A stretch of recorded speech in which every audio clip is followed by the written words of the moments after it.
All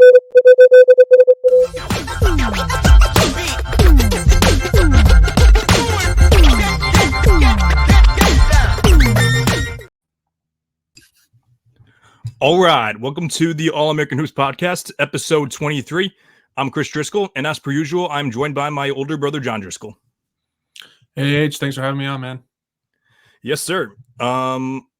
Great show ahead of us. We got the usual talk of the NBA playoffs. Obviously, a ton has happened since our last episode.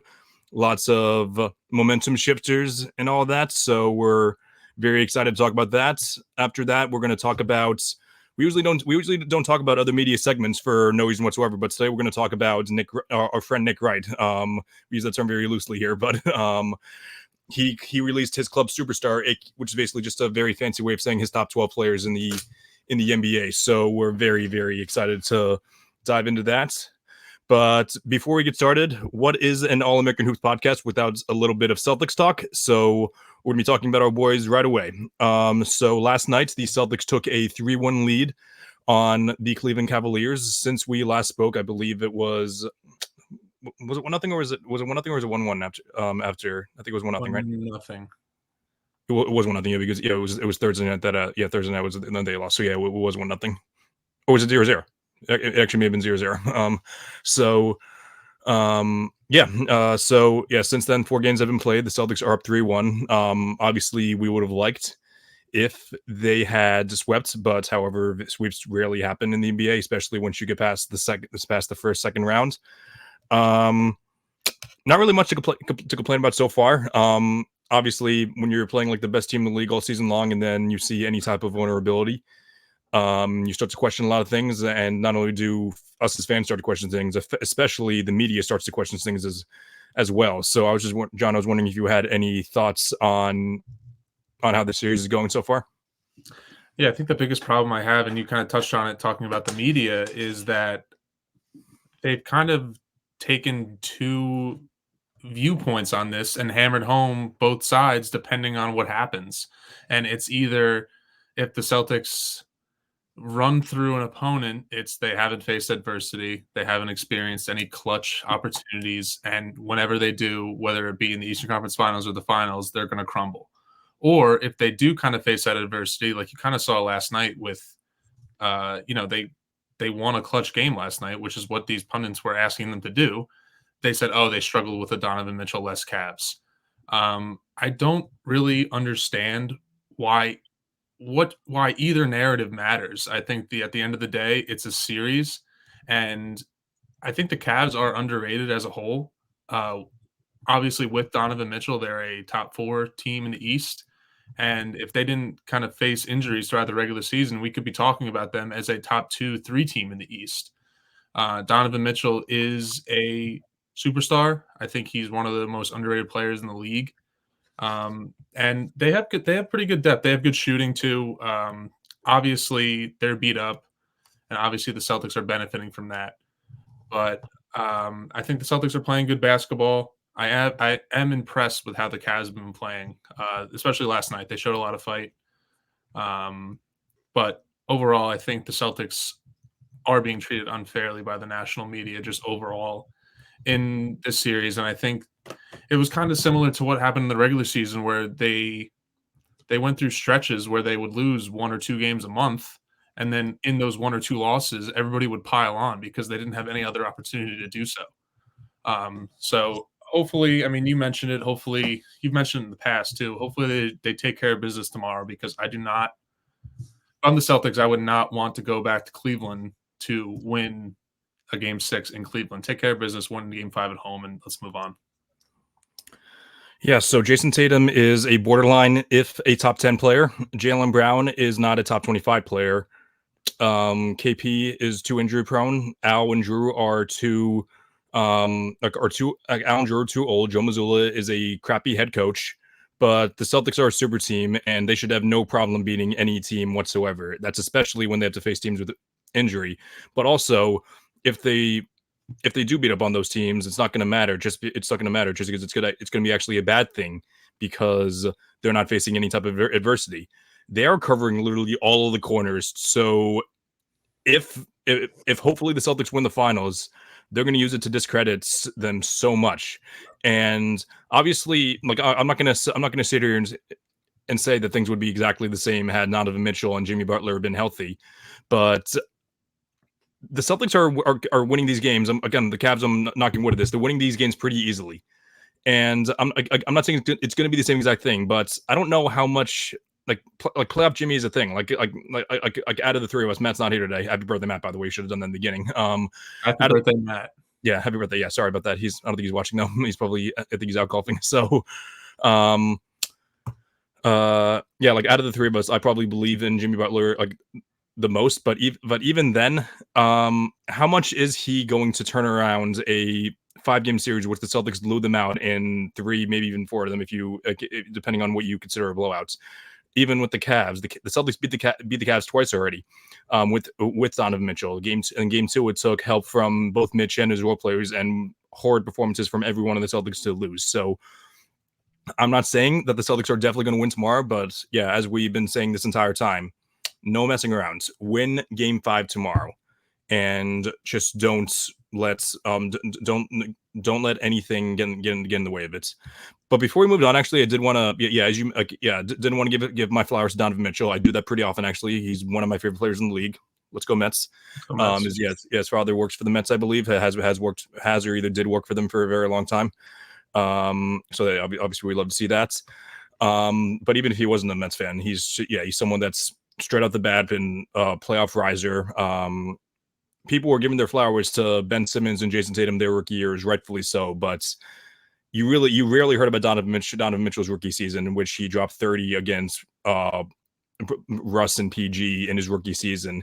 I think he averaged 30, if I'm not mistaken, and won that series. Then a couple years later in the bubble, he just goes off for 50. Granted, they ended up blowing the 3-1 lead, but he was the furthest thing from the reason for that. Then 2021, I forgot he played in 2021, but I know it was like he had a great series then. But 2022, 2023 kind of took a step back, especially last year against the Knicks. Didn't play as well, but I still believe in him. I still believes in him, and I know a lot of other people still believes in him. So, yeah, shout out Donovan Mitchell for really carrying this Cavs team. Obviously, he couldn't play yesterday. I'm wondering how serious that injury is, because usually if it's not that serious, you're gonna play if your team is down 2-1 in a must-win game 4 at home. So I'm not sure if he's going to play tomorrow. I would say definitely it's an elimination game, but however, I think that tomorrow was just as much a must-win as game. Like obviously not just as much, because it's one's an elimination and the other is not. But if he was able to play tomorrow, I think he definitely would have played. But however, calf strains have proven to be a lot more serious than they sound. Obviously, we saw it with Giannis, we saw it with KD. So I don't know how serious that injury is going to be, and I also don't know how close Jared Allen is to return either. So I don't know. Yeah, it would have been nice to see a fully healthy Cavs teams, but like all the Celtics fans have been saying on social media, we'll take what we get. Jaylen Brown, as you said 2 years ago, we're not running from no one. Like we're going to face who's in front of us, and also even though yesterday wasn't a great game, it was great seeing them again. Like I said, take care of business. And the thing I get annoyed about is that, yes, you can obviously say that the injuries to Jimmy Butler, to Donovan Mitchell, Jared Allen, or looking forward to a potential Eastern Conference Finals, a banged up Knicks team, and the Pacers are banged up a little bit too. The injuries aside, the Celtics, if a healthy Celtics team versus a healthy anybody right now, they're the favorite to win the championship. So injuries aside, put your money where your mouth is. Vegas is taking the Celtics to be the favorite team right now. And I know saying, the favorite isn't really a great argument, because obviously favorites lose a lot of the time, but there's a reason why they won 64 games, and there's a reason why they're the number 1 overall seed. Absolutely. But game 5 tomorrow night. Hopefully we come back next week and the Celtics are well rested, and if I'm not mistaken, they'd be playing either Sunday night or Sunday afternoon, Sunday night or Tuesday night for game 1 of the Eastern Conference Finals, if that does happen. So hopefully that's what we talk about next week and not anything else. Yeah, but thanks for bringing up the Knicks because that is our next topic. The Knicks were up 2-0 on the Pacers. I keep on getting my days corrected. I should have wrote this down, but I know that the Pacers tied up the Knicks on Sunday. They were up 2-0. Knicks were up 2-0, and the Pacers won back to back on Friday nights and Saturday night. Saturday nights. Sorry, Friday night and Sunday afternoon. And as of now, obviously, yeah, we don't want to jump to any conclusions so far because 2-game sample size is pretty small. But all the concerns that have been brought up about them playing too many minutes, is that going to be sustainable or not?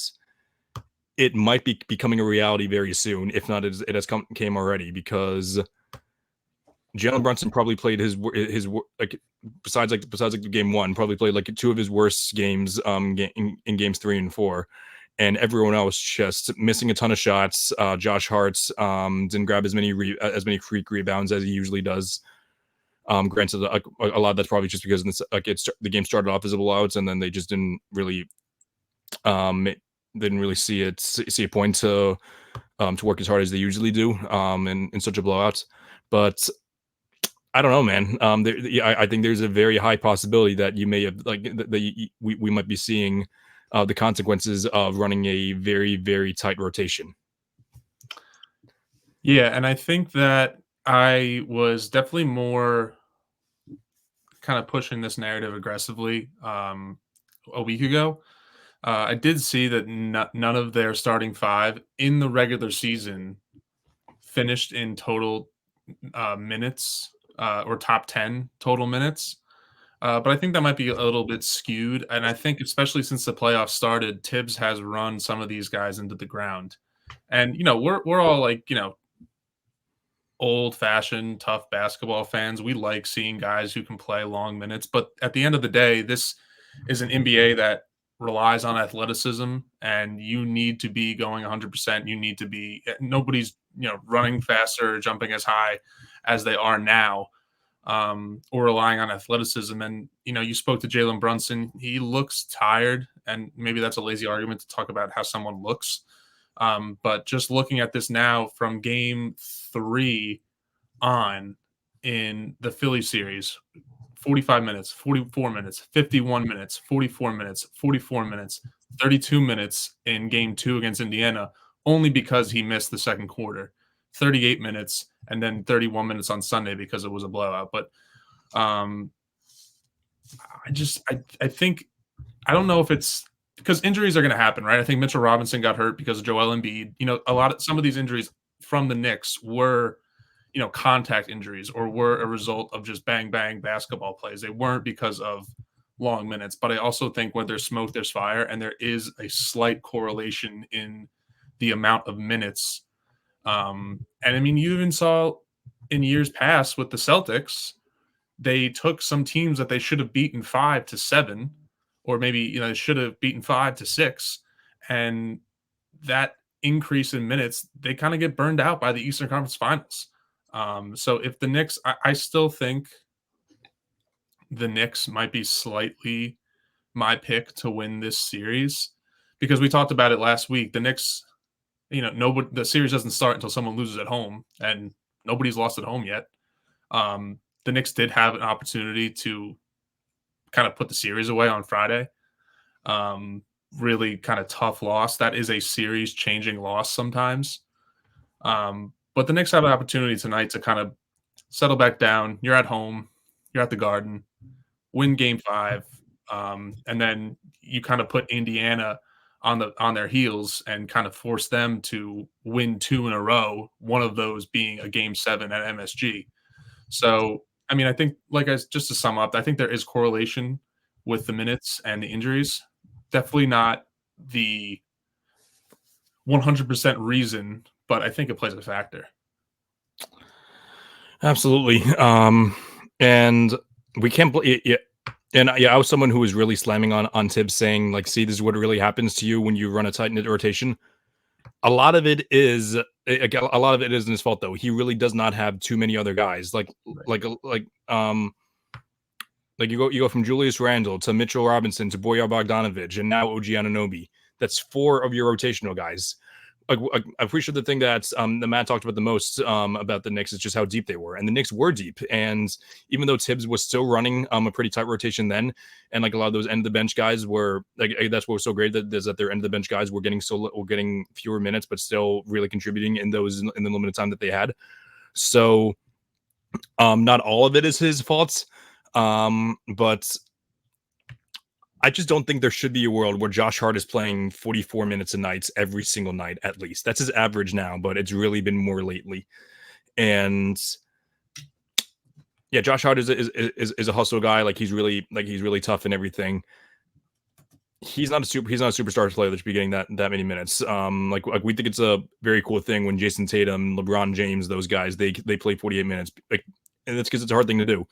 And yeah, as you mentioned, like we're kind of old school and all that and everything like that. But MJ, Stockton, Malone, all those, all those guys that played all the games and everything, they didn't play this many minutes. It was like they still played on not a minute restriction, but they still had their rotationals, and even their coaches back then knew it was irresponsible if you played every single game every single night because you would be out of gas eventually.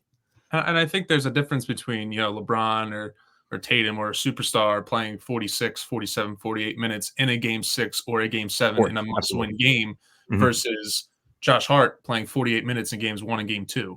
Like, and right. I get it. Tibbs is a little handcuffed into where he might not be able to, if he pulls Josh Hart for 5 minutes and his replacement just is not as impactful, and I'm sure he isn't. And maybe you can't afford that kind of luxury at this point, but we're kind of talking about past games that kind of led them to now have to get these guys playing high 40s minutes. Absolutely. Yeah, but yeah, same thing with the Celtics. Only time's going to tell. Knicks are playing tonight. I don't Knicks are playing tonight, so yeah, we'll see where things go. And I believe that today's Wednesday, so yeah, I think Game 6 is on Friday nights, and then I guess Game 7 would be on Sunday as well. So we will see what happens there. But obviously, a lot to look forward to. It's going to be, despite us saying the Knicks are going to be out of gas, they're still going to be very hungry and coming out to win some ball games right there. So that's our talk for the East as of now. But yeah, we'll go over to the West, and and talk about a switch of the flip. Oh wait, switch of the flip of the switch. Flip the switch. Jeez. Okay. So thanks. It was So the Wolves came out and punched the Nuggets in the face twice, really hard. It really looked like that Jokic looked more vulnerable than he did in the past 2 years, maybe even 3 years, if you're talking about just it is an individual level, because even when he wasn't winning, he was still dominating his opponents. It was just his teammates, but he was like really impacting his team negatively. I don't want to say impacting his team negatively, but like his offense certainly was not making up for his lack of defense. And it really seems like that he has turned it around. Usually, obviously the saying is a series isn't a series until a team loses at home. But however, it seems like this series is going to be a series isn't a series until a team loses on the road. So yeah, obviously a super interesting series so far. But I was wondering what your thoughts on it are so far. Yeah, really, really fun series. I think we all imagined this was going to be a great series.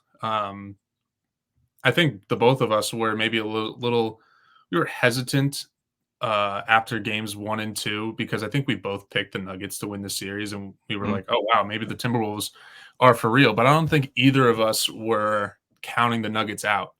And I can't believe I'm quoting Colin Cowherd here, but I think he said something along the lines this morning of, if you give because I think they had 2 or 3 days off in between games 2 and 3.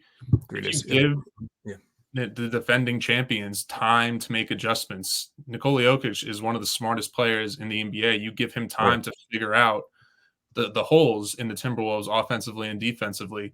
That's what's going to happen. And I think the Nuggets totally flipped a switch on them. This is a awesome series. I'm really excited to see how it turns out. My pick before the series was the Nuggets. I didn't sway specifically after game 2, but I was definitely shocked with how it panned out. But I think it kind of if you were to ask me what would it be after game 4, I'd probably say 2-2, just not the way it kind of played out. Right. I think, I mean, I'm seeing, you have some notes here about, is Rudy Gobert a defensive liability? I don't think he is at all. I just think that that's how good Nikola Jokic is. And I think really in games 3 and 4, the only bright spots on the Timberwolves were Anthony Edwards. I think everybody else really seemed to have struggled. Talk about like an X factor over the next 3 games. Karl Anthony Towns needs to be better. I think when the Timberwolves are rolling, he's their second best offensive player, and he needs to perform like that. And if he does, I think the Timberwolves can pull this off in 7. But right now, obviously, the momentum going back to Denver for Game 5 tonight, the momentum's in Denver's hands. I think if they win tonight, they can go into Minnesota for Game 6 with a lot of confidence. Yeah. Yeah, definitely agreed with everything said there. Yeah, happy you brought up Rudy Gobert because, before he even sent out the agenda, I didn't even know what his impact stats were, and I know the on-off stats aren't really too reliable in a 4-game sample size. But however, so the Nuggets are the Wolves are currently with Gobert on the floor. They are at a plus 15 net rating, more specifically 15.11, and when he's off the floor, they're at a negative 6.1 net rating. So it's a 21 point difference swing. Again, not the end all be all by any stretch of the means. However, it is not because of his defense that is why that's why that's keeping them in games. It's actually his offensive impact. 106 offensive net rating with him. 126 net rating with 126 offensive rating with him on the floor. 106 offensive rating with him off the floor. So that's a 20-point difference. Defensive rating, it's only 111 to with him on the floor to 112 with him off the floor. So only like a 1 point better difference. So Jokic effect. Yeah, 100%. So I'm not an expert on film, so like I've watched all the games pretty in depth, but like I can't even wrap around my head as to as you said, it is because of Jokic and I mentioned before like when makes Gobert valuable defense isn't his man-to-man defense, it's his it's his length and it's his like basketball IQ for like knowing where to be and like popping in and out of the paint at the perfect timing. So it's that. But when you have Jokic on your team and when his teammates are hitting their threes, there's not much you can do. It's but yeah, I really like. I'm assuming maybe the offensive thing. Maybe it's just that Gobert staggering his minutes with more ants on the floor because I feel like that's the only thing I can wrap my head around there. But yeah, just a very, very interesting series and an interesting scenario for sure.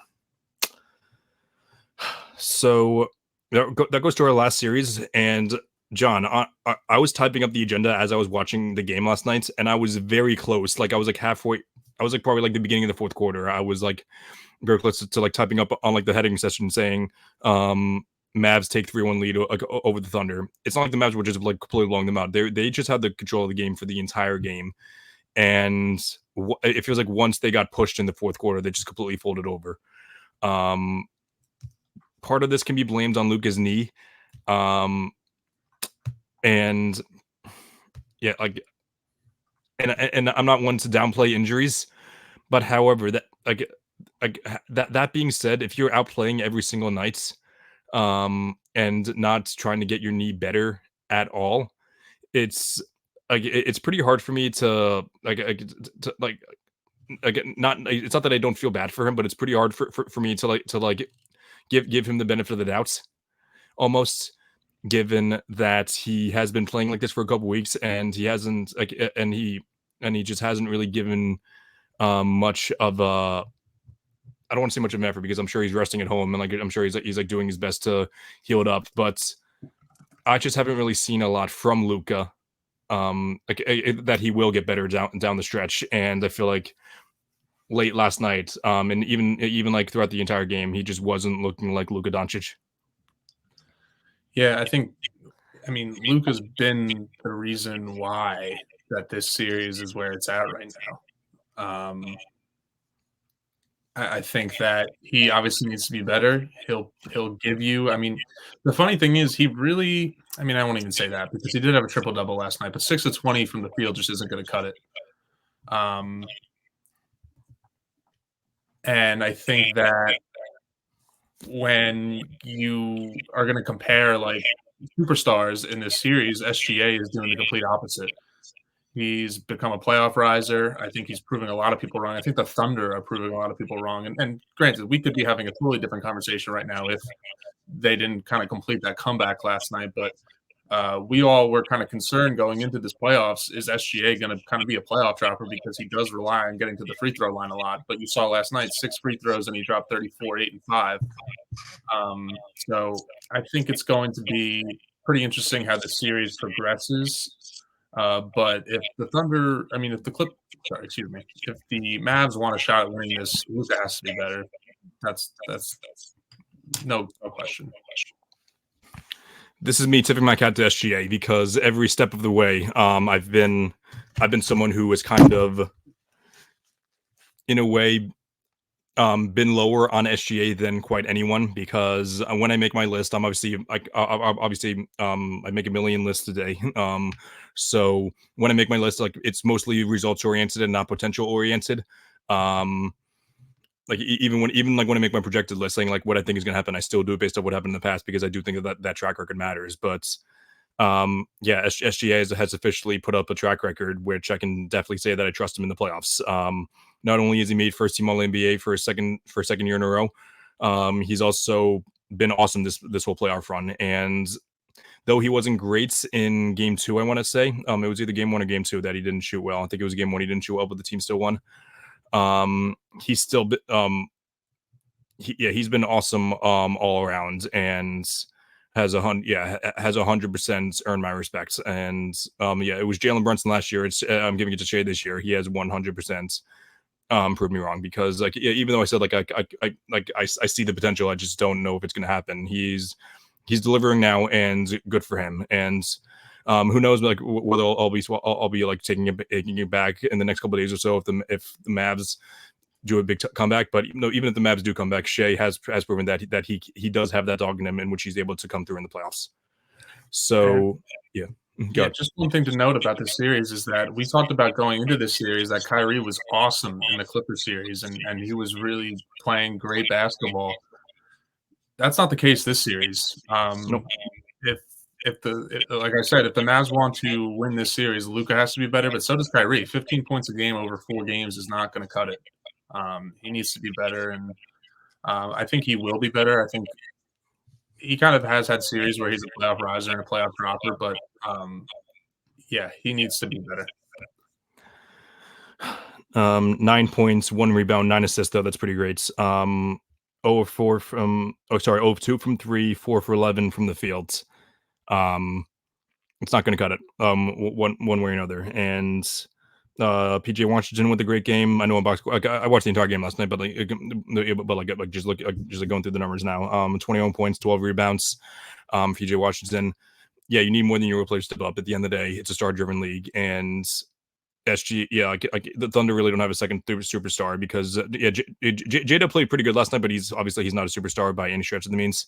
But yeah, Shea has been the best player in this series, and he's been if the Thunder do come back, and I'm saying come back as of 2-1 is a massive deficit, but yeah, if they even up the series, and if they do, which wouldn't surprise me at all if they win both of these games, but it's going to be very interesting for sure. As I mentioned, so yeah, Celtics up 3-1. All the other series are even at 2. Much more entertaining second round than first round, so we're super thrilled about that. That's enough playoff talk for now. Right now, we're doing a segment on, as I mentioned in the beginning of the show, it's our friend Nick Wright, and I'm sure John can attest to this, that I think it was about 2017 where we hated Nick Wright's guts because he was just known as the guy who went on TV and bashed Danny Ainge any chance he got for not trading the 2017 and 2018 pick for Jimmy Butler, just for the Celtics to draft a player who was much better than Jimmy Butler now. But yeah, we won't dive too deep into that. However, we most likely will be giving side comments about that throughout the segment. But for now, we are going to discuss Nick Wright's club superstar, which is basically just a fancy way of saying like his top 12 players in the league. So he has a friend of his that just puts together this graphic. John, is the screen showing or no? Oh, I think I have to add something, right? Yeah, there we go. There we go. Okay, perfect. That's just showing the stream. There you go. Yeah, we're good here. We're good now. Yeah. Okay, perfect. Yeah. So as you can see, so this is Club Superstar right here. It's the stairs up here. So, we'll start from the bottom here. So this here is Nick Wright's. These were the players that were on the Club Superstar last year. So that's Damian Lillard, Devin Booker, and Jimmy Butler. So, and yeah, so those players he thought were superstars last year. And as he's listing his, I'll be giving my take from last year as well. So I do agree that I had Jimmy Butler as a superstar last year. Same thing with Dame actually, but neither of them are on my club superstar this year.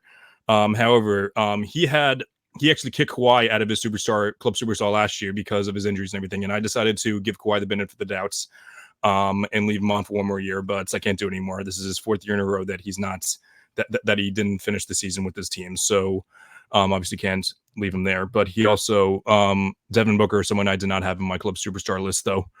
But overall, this actually isn't just but then up here above is all these guys. It's all 12 guys right here, I believe. Yeah, it's 12 guys, right? Yeah, 12 guys right here.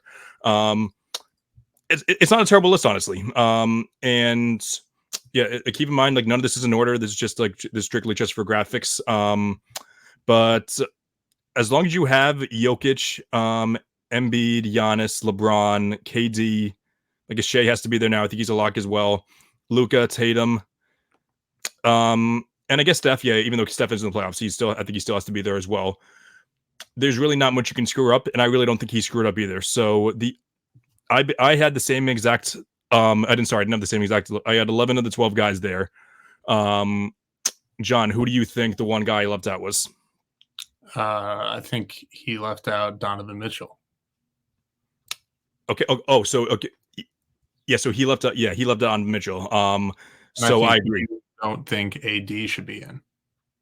I do think AD should be in actually. I'm actually giving the boot to this guy right here. And listen.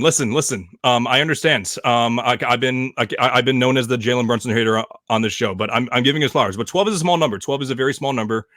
Track record matters to me. You need to be a superstar caliber player to be a top 12 player in the league for more than 1 year. He was very good last year.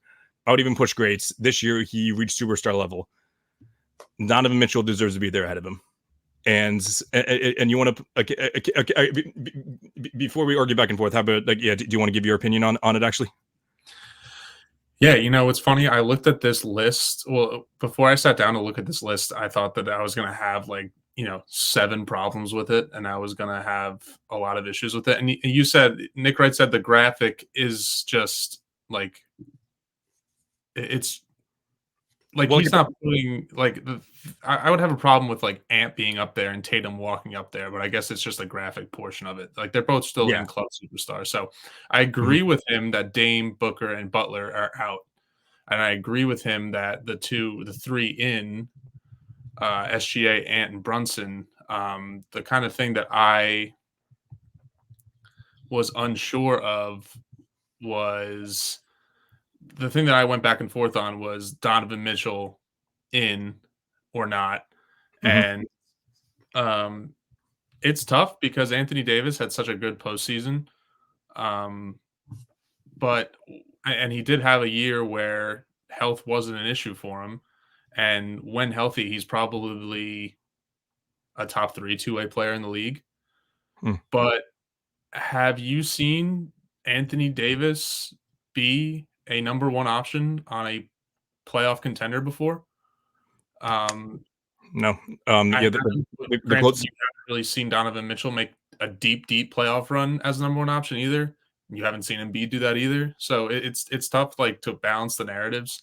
I think overall, I wouldn't gun to my head. I don't disagree with Nick Wright's club. I think it's actually pretty good. But if I were to make one argument, it would be Donovan Mitchell to be in, just because he's done it by himself. Not that he's done it, but he's performed on that stage before. It's just tough. I think last year you can make the argument more for Anthony Davis that he should be not in. But that being said, a round one gentleman sweep with LeBron James, Yeah, 100%. So it's actually funny because so this is the third year that Nick Wright has done this.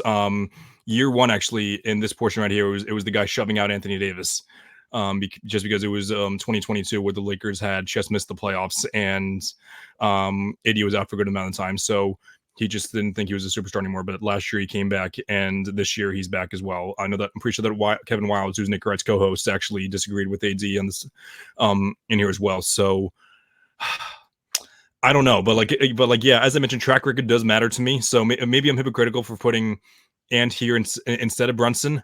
But however, we've talked about this before. I'm pretty sure all of these guys, except for Luka, and I guess maybe Steph at this point, but however, I'm not going to kick Steph out for obvious reasons.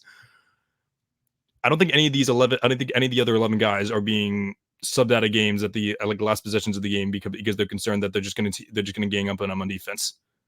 Maybe Brunson. Yeah. No, that's what I'm saying. I'm saying that's why I would kick out Brunson for Donovan Mitchell, even though Mitchell isn't really a 2+ defender as well. But how I also want to talk about the line actually, because I don't think these are. So if you want to consider these 12 and maybe these other 3 guys as the top 15 guys, I wouldn't consider which I don't think this is it, but I don't want to consider 16, 17, 18, 19, 20. Yeah, I wouldn't consider these guys top 20 guys either, because I think the Mitchell's top 20. Kyrie might be. He probably would, honestly. I don't know if I would put Wemby, Maxey, or Jamal Murray there. I do think that there's someone here that I was missing. I forgot to. Paul George could be there, but however, he was pretty disappointing in the playoffs. I think they're missing one guy though. Who do you think I'm thinking of, John? They're missing one guy that's waiting. That should be waiting in line.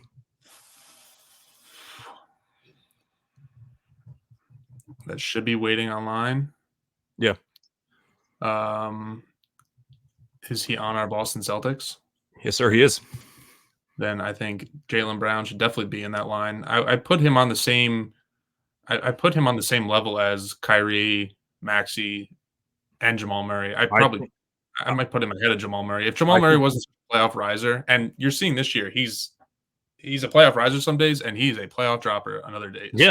Yeah, and I just don't know, because I really don't know what to determine with Murray, because I don't mean to be the guy that says, oh, when his best player is off the floor, his team is very bad, because that's that's going to happen when your best player is off the floor. But the Nuggets are awful when Jokic is off the floor, and Murray just with Murray on the floor, and yeah, and I know I'm going to sound hypocritical, because the same thing happens with Jaylen Brown. Technically, the numbers say, but I think that Jaylen Brown is a much better basketball player than Tyrese Maxey.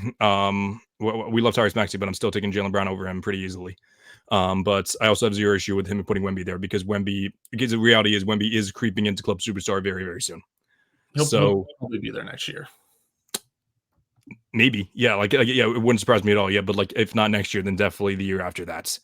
I also had Trae Young here. I think last year he was online. He's probably out of line at this point by now. I think John Morant's probably going to be back here eventually soon. We'll see what happens there. Not many other guys. Yeah, obviously, when you consider superstars, it's a pretty we can't be letting too many guys in, even too many guys online. But definitely a very interesting topic. I'm excited Jimmy Butler's gone, though.